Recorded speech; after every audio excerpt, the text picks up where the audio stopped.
எப்பேரிப்பட்ட மண்ணையும் சரிபடுற தன்மை தக்க பூண்டுக்கும் உண்டு. தோட்டத்தை நல்லா உழுதுருங்க.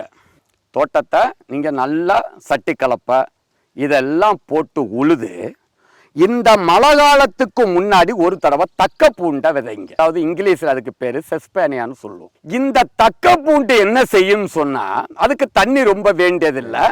நீங்கள் நம்ம கடலை எப்படி உளுந்து விதைப்போன்னா அதே மாதிரி உள்ள பயிறு தான் தக்க பூண்டும். ஒரு ஏக்கருக்கு 15 கிலோ இதை விதைச்சி விட்டுட்டு தண்ணி பாய்ச்சிட்டுன்னு சொன்னால் அது 45 to 50 நாளைக்குள்ள மஞ்சளாக பூக்க ஆரம்பிச்சிடும்.